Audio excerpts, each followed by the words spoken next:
देखिए बच्चों, मैथ की ऑनलाइन क्लास में आपका स्वागत है। कक्षा 10 की क्लास में हम प्रश्नावली 11.2 की रचना नंबर 6 बताते हैं। आज आपको कह रहा है, माना ABC एक समकोण त्रिभुज है जिसमें AB बराबर 6 सेंटीमीटर, BC बराबर 8 सेंटीमीटर, कोण B बराबर 90 अंश है। B से AC पर BD लंब है। बिंदुओं B, C, D से होकर जाने वाला एक वृत्त खींचा गया है। A से इस वृत्त पर स्पर्श रेखा की रचना कीजिए। देखिए, अब हम इस रचना को बनाते हैं। आपको बहुत ध्यान से देखना है। यदि ना समझ में आए तो आपको कमेंट के द्वारा बताना है।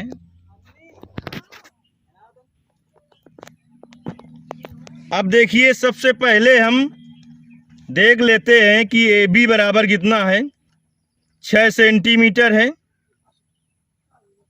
BC बराबर 8 सेंटीमीटर है। कोण B बराबर 90 अंश है।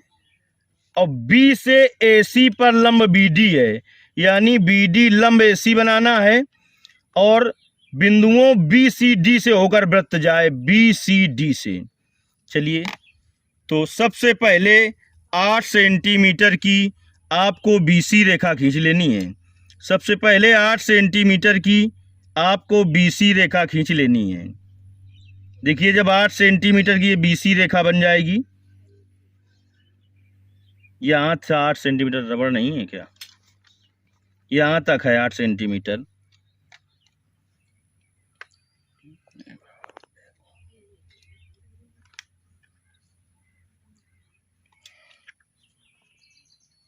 अब देखिए, BC रेखा है 8 सेंटीमीटर की। कोण भी 90 अंश का बनाना है। तो देखिए, 90 अंश का कोण कैसे बनाया जाता है। आपको B में रखना है प्रकाल की नोक और एक चाप लगा देना है इसमें से। अब इसके बाद इसको उठाकर यहाँ पर रखेंगे। एक बार काटने पर 60 का बनता है, दोबारा काटेंगे 120 का बनेगा। ज़्यादा ऊपर का ना उठाओ। फिर इस जगह से काट देंगे जहाँ से 120 का है, ऐसे। तो ये 90 अंश का कोण बन गया। देखिए, 90 अंश का कोण बनाती हुई रेखा खींच देना है आपको। इस रेखा का नाम हमने BY रेखा दिया। 90 अंश का कोण बनाती हुई रेखा खींच दी, इस रेखा का नाम BY रेखा दिया। अब देखिए, AB, थोड़ा अपना ध्यान रखना, जहां पर चाप काटें बस वहीं से निकालना है आपको। AB 6 सेंटीमीटर की है, तो 6 सेंटीमीटर का देखिए चाप लेंगे।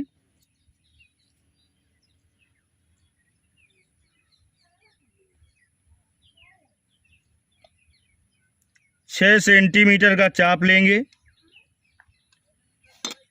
और बिंदु B पर रखकर ऐसे काट देंगे। जहां पर BY रेखा को काटेगा वो बिंदु A होगा। A से C को मिला देना है। तो देखिए, एक ऐसे त्रिभुज की रचना फिलहाल हो गई जिसकी भुजा BC बराबर 8 सेंटीमीटर, AB बराबर 6 सेंटीमीटर, कोण B बराबर 90 अंश है। अब इसके बाद B से लंब खींचना है AC पर, तो B में प्रकार लगकर एक चाप लगा देना है आपको, ऐसे इस पर। ये छोटा बड़ा अपने हिसाब से कोई भी लगा सकते हैं आप। अब इसके बाद यही उठाकर आपको यहाँ पर रख देना है। एक बार काटना है ऐसे, फिर इधर से रख के ऐसे काट देना है। अब B से इसको मिलाती हुई सीधी रेखा खींचना है आपको और जहां पर ये AC रेखा को काटेगी उसे D लिख देना है। इतना काम हो गया आपका। अब BC रेखा की लंबार्धक रेखा खींचनी है। तो किसी रेखा की लंबार्धक रेखा खींचने के लिए आधा से ज़्यादा दूरी लेकर एक ऊपर चाप लगाएंगे, एक नीचे चाप लगाएंगे, फिर ऐसे IC से करेंगे, एक चाप ऊपर एक चाप नीचे लगाएंगे और इसके सीध में लंबार्धक रेखा आप खींच रहे हैं। इसके और इसके सीध में रेखा खींच देंगे, लंबार्धक रेखा हो गई। जहां ये BC रेखा को काटे उसे O लिख देना है। O को केंद्र मानना है और बी या सी तक की दूरी लेकर एक वृत्त खींच देना है। तो देखिए ओ को केंद्र मानकर एक वृत्त खींच रहे हैं, जो कि सही बनेगा तो बी सी और डी से होकर जाएगा। उसने कहा भी था आपसे कि ऐसा वृत्त बनाना है जो कि बी सी और डी से होकर जा रहा है। अब यहाँ तक तो ठीक है, अब इसके आगे थोड़ा ध्यान दीजिए। ए से ओ को मिला देना है, ए से ओ को मिला देना है। अब ए ओ की लंबार्धक रेखा खींचनी है। किसी रेखा की लंबार्धक रेखा खींचने के लिए आधे से ज़्यादा दूरी लेकर एक इधर चाप, एक इधर चाप, ऐसा ही ए से कर देंगे। एक चाप इधर और एक चाप इधर। ये ध्यान रखना है कि प्रकाल मतलब हाथ हिलेगा तो बस उतनी ही रचना गड़बड़ हो जाएगी। चलिए इस लंबार्धक रेखा को ये देखिए, ये है आपकी,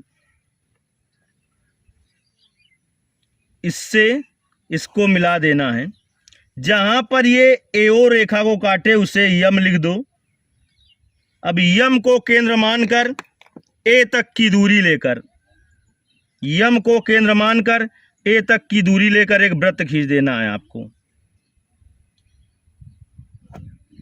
तो ये सही बनेगा अगर तो आपका किससे किससे होकर जाएगा अभी बता रहे हैं। ए बी और ओ से होकर जाएगा और जा भी रहा है। अब उसने कहा था बिंदु ए से इस वृत्त पर जो बी सी डी से होकर जा रहा था स्पर्श रेखा खींचनी है। तो देखिए एक स्पर्श रेखा इस पर ए बी तो बनी हुई है ये। अब दूसरी देखिए, दोनों वृत्त जहां पर एक दूसरे को काट रहे हैं उसे ई लिख दो और ए से ई को मिला देना है। तो ये देखिए एक स्पर्श रेखा की रचना हो गई। उसने कहा था एक स्पर्श रेखा की रचना करो इस वाले वृत्त पर बिंदु ए से, तो बिंदु ए से इस वाले वृत्त पर स्पर्श रेखा की रचना हो गई। ये जो वृत्त जा रहा था आपका बी सी डी से, इस वाले वृत्त को ए बी ओ से जाने वाले वृत्त ने जहां पर काटा है उसे ई लिख दिया। ये तो आपकी पहले से बनी हुई थी, इसको बना दिया। इस तरीके से रचना आपकी कंप्लीट हुई। यदि नहीं समझ में आया तो आपको कमेंट करना है, आपको फिर से इसका वीडियो दे दिया जाएगा। धन्यवाद।